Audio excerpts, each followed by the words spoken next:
That's what makes the club special in my eyes, you know, bringing through these young players and the managers obviously having faith in them. My name's Ian Taylor, I live in Exmouth. First started watching Exeter City probably in the late 90s. Remember coming here for some games with Darren Rowbottom scoring some great goals, Sean Taylor, Kevin Miller. Those sort of players were when I first got involved. And then from there, probably the Manchester United game here, that's one of the games that lives in the memory, going up to Old Trafford and then coming back down here and watching it in the stand with my dad, which was brilliant, great atmosphere. I remember Ronaldo, Roy Keane turning up here.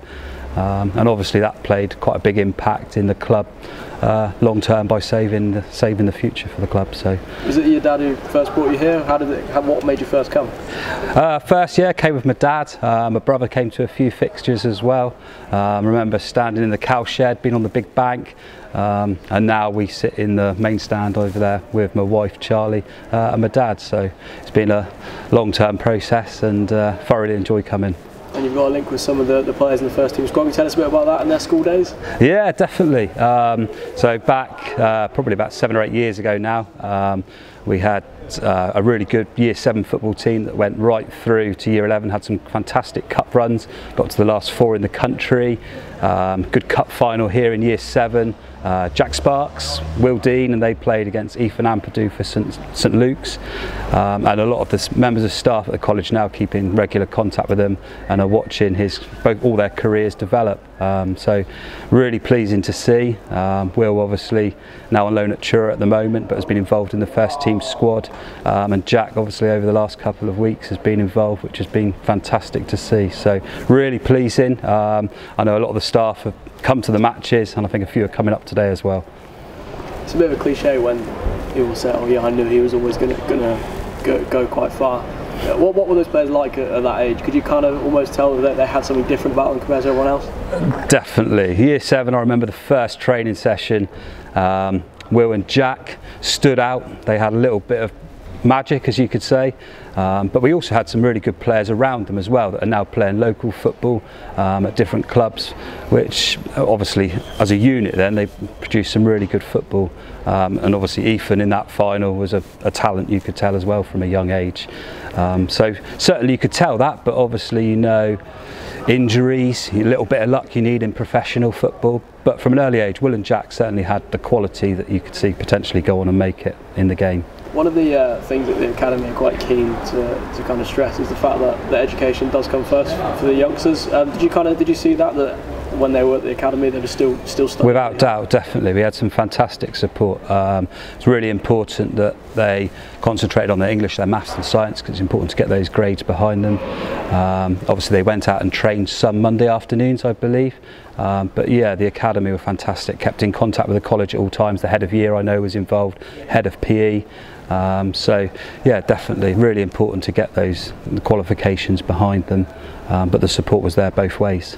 And in terms of yourself, has there been a favourite player and why over the years? Ooh, over the years. Darren Rowbottom was one of my heroes when he was first here. Probably now I've obviously got a close eye on Jack. Nicky Law's a good player.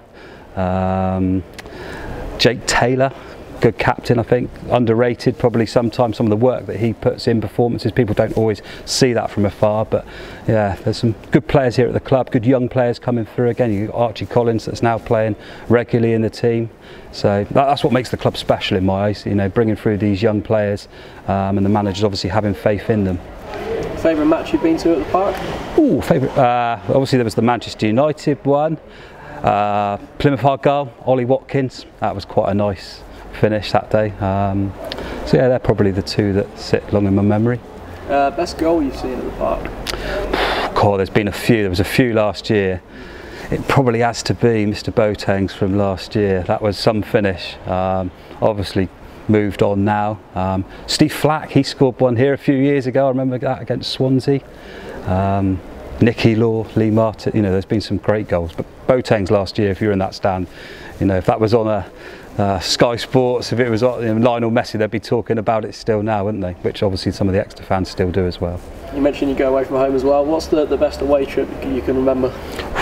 It wasn't Grimsby. Grimsby was good to go to and experience, but I think Stevenage with my family, so some of Charlie's family now have been to the away games, so that's been good to be involved in. And Morecambe last week, great win, 3-2, really enjoyed that, and we're planning a few more over the next few weeks. I think we're heading up to Crewe on the 5th of October, Walsall, Salford, so we've got a few that we'd like to do. You mentioned about coming with your family. Is that kind of the best thing about coming to watch City for you? Definitely, yeah. So like I say, come with Charlie and come with my dad. Got my little nephew coming today with his dad for his first game. He's only 4, so hopefully he'll have a good experience, which I know he will with all the events that go on outside the club, with the family room. So yeah, special club, and yeah, hopefully he'll be a long-term supporter as well. What was it about the matchday experience that you really enjoy? Obviously the football, but away from the football, the atmosphere around the club maybe? Anywhere you go in the club, obviously working at the school, I think the community programme's absolutely fantastic. You've got Jamie Vittles, Danny Harris, Scott Walker, those 3 guys, you look at what they put on in schools for other members of the public, maybe people that are struggling in life. I chat to people and they say, oh, they've been to a table tennis club, they might have been to yoga, there's meetings where senior Grecians can come to. All those things I think are what make the club very special and are really important. So that's one of the keys, I think, that maybe people don't always see, that underkind work that goes on.